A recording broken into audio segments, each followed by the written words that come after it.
दोस्तों, मैं संध्या आ गई आपके अपने चैनल पाठशाला हिंदी की। तो दोस्तों, कैसे हो आप लोग? आई होप आप लोग ठीक होंगे। तो अगर आपको हमारे चैनल के वीडियो अच्छे लगते हैं तो आप प्लीज़ हमारे वीडियो को लाइक करिए, चैनल को सब्सक्राइब करिए, बेल नोटिफिकेशन को ऑल पे सेलेक्ट करिए और वीडियो को ज़्यादा से ज़्यादा शेयर करिए। तो चलिए हम अपनी पाठ्य पुस्तक रिमझिम की तरफ चलते हैं और आज हमें नया पाठ पढ़ना है। पाठ का नाम है एक बुढ़िया। अगर आप हमारे टेलीग्राम चैनल को नहीं ज्वाइन किए हैं तो लिंक हमारे डिस्क्रिप्शन बॉक्स में है, प्लीज़ आप उसे ओपन करिए और हमारे टेलीग्राम चैनल से जुड़िए।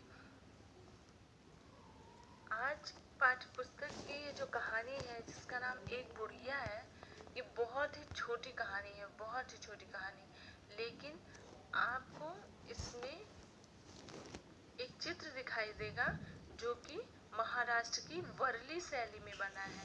तो बच्चों, इसे ध्यान से चित्र की तरफ देखो। इसमें एकदम सब कार्टून की तरह बना हुआ है।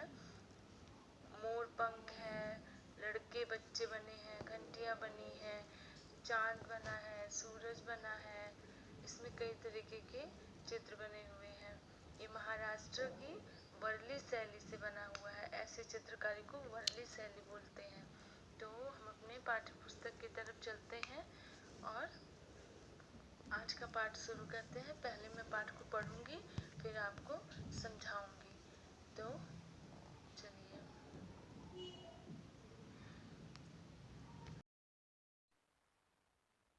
पाठ 14। एक बुढ़िया। कहीं एक बुढ़िया थी जिसका नाम नहीं था कुछ भी। वह दिन भर खाली रहती थी, काम नहीं था कुछ भी। तो इसमें बताया जा रहा है कि किस स्थान पर एक बुढ़िया थी। बुढ़िया थी, एक बूढ़ी औरत थी जिसका नाम नहीं था कुछ भी। उसका नाम नहीं था कुछ भी, जैसे हम लोग का नाम रखा जाता है ना, किसी का नाम सीता, किसी का नाम गीता, किसी का नाम माही। तो उस तरीके से उसका कुछ भी नाम नहीं था। वह दिन भर खाली रहती थी और उसके पास कोई काम नहीं था करने के लिए। वह बैठी ही रहती थी।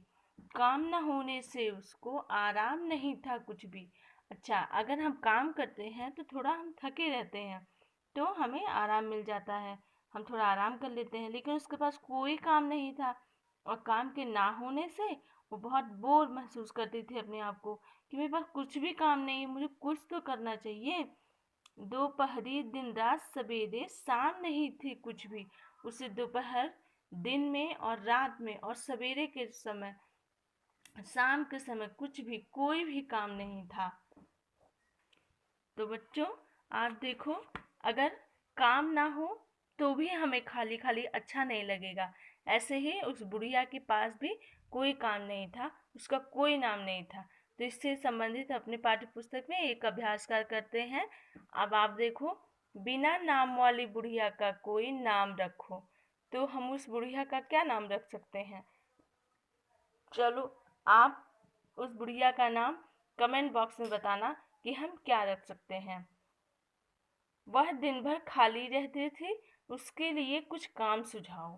तो वह बुढ़िया खाली रहती थी तो उसके लिए हम, तो बच्चों, उस बुढ़िया के लिए हमने काम बताया। देखो, वह बगीचे की सैर कर सकती है, बगीचे की देख रेख कर सकती है, पेड़ पौधों में पानी डाल सकती है जिससे पेड़ पौधे बड़े होते रहें, घर के कुछ काम कर सकती है जैसे चावल साफ करना, थोड़ा झाड़ू वाड़ू भी लगा देना।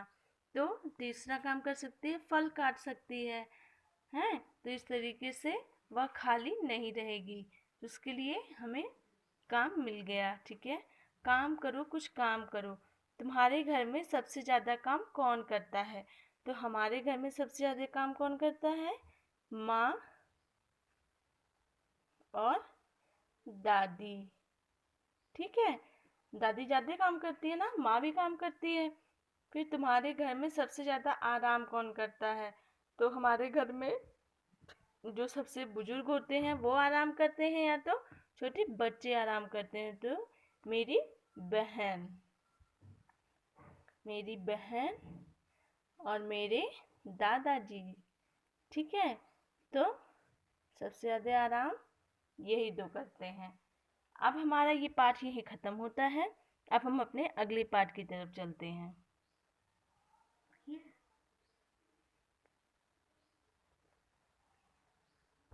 तो हमारा अगला पाठ है मैं भी। पाठ का नाम मैं भी है। मैं भी का मतलब मैं खुद, मैं भी कर सकता हूँ। जैसे सब बोलते हैं ना, मैं भी चलूँगा, मैं भी करूँगा, यानी मैं भी। तो ये एक कहानी है, इसको मैं आपको पढ़ के सुनाती हूँ, फिर उसके बाद इसका अर्थ बताती हूँ। एक अंडे में से बत्तख का बच्चा निकला। लो, मैं अंडे से निकल आया, बत्तख का बच्चा बोला। एक अंडे में से मुर्गी का चूजा निकला, मैं भी आ गया, चूजा बोला। तो किसी बाग में एक पेड़ पर एक बत्तख का बच्चा का अंडा था। तो उसमें से बत्तख का बच्चा निकलता है, तो बोलता है कि मैं बाहर आ गया हूँ।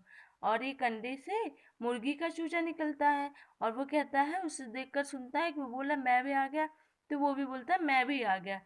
फिर मैं घूमने जा रहा हूँ, बत्तख का बच्चा कहता है मैं घूमने जा रहा हूँ।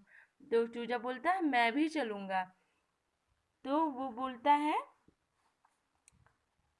बत्तख का बच्चा बोलता है मैं गड्ढा खोद रहा हूँ, बत्तख का बच्चा बोला। तो चूजे का बच्चा बोलता है मैं भी खोदूंगा, चूजा बोला। फिर दोनों ने मिलकर गड्ढे को खोदा ना, फिर उसमें से क्या निकला? तो उसने बोला मुझे एक केचुआ मिला। बत्तख का बच्चा बोला, चूजा बोला मुझे भी। तो चूजे ने कहा मैं एक तितली पकड़ी है, मैंने एक तितली पकड़ी है। बत्तख का बच्चा बोला। तो चूजे ने बोला मैं भी तितली पकड़ी, चूजा बोला। फिर बत्तख का बच्चा बोलता है मैं तैरना चाहता हूँ, बत्तख का बच्चा बोला कि मैं तैरना चाहता हूँ। मैं भी, चूजा बोलता है मैं भी तैरना चाहता हूँ। फिर देखो मैं तैर रहा हूँ, बत्तख का बच्चा बोला कि मैं तैर रहा हूँ। तो मैं भी तैरूंगा, चूजा बोलता है, ये चूजा है ना, ये बोला कि मैं भी तैरूंगा। फिर बचाओ, चूजा डूबते हुए चिल्लाया। ये जो चूजा है वो डूब जाता है पानी में जाते ही। तो कहते हैं चिल्ला के बचाओ बचाओ। फिर बत्तख के बच्चे ने चूजे को पानी से बाहर निकाला। इस तरीके से वो उसकी जान बचा ले। इस कहानी से हमें क्या शिक्षा मिलती है बच्चों? कि हमें किसी को देख करके नकल नहीं करना चाहिए।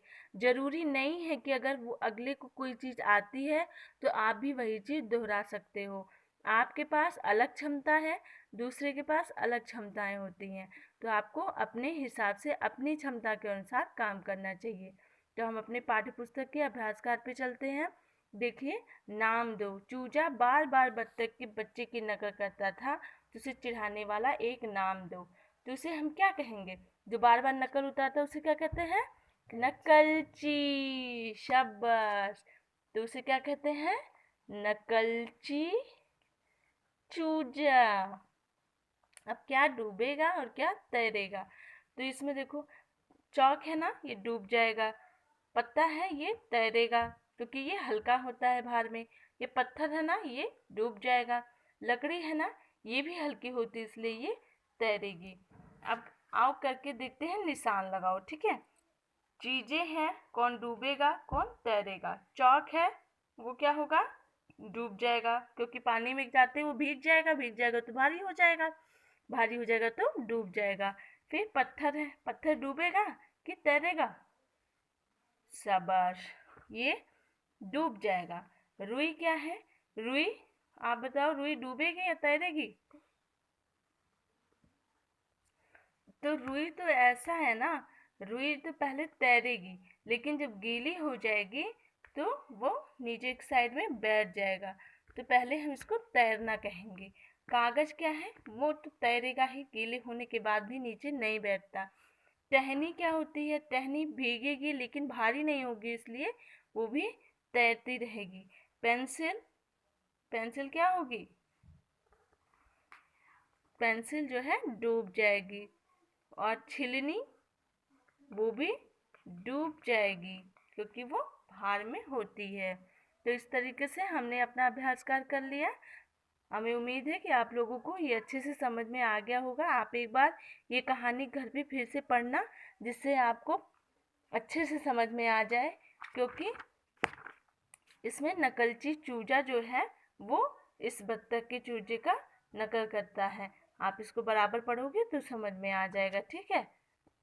तो बच्चों, अगर आपको ये पाठ अच्छा लगा हो तो आप हमारे वीडियो को लाइक करिए, चैनल को सब्सक्राइब करिए और ज़्यादा से ज़्यादा शेयर करिए, जिससे कि और भी बच्चे इससे पढ़ सकें और इन्हें अभ्यास कार्य करने में सहायता मिल सके। तो बच्चों, अगर आप पाठ से संबंधित कोई और कार्य करते हैं तो मेरे टेलीग्राम चैनल पर प्लीज़ उसे पोस्ट करें। धन्यवाद।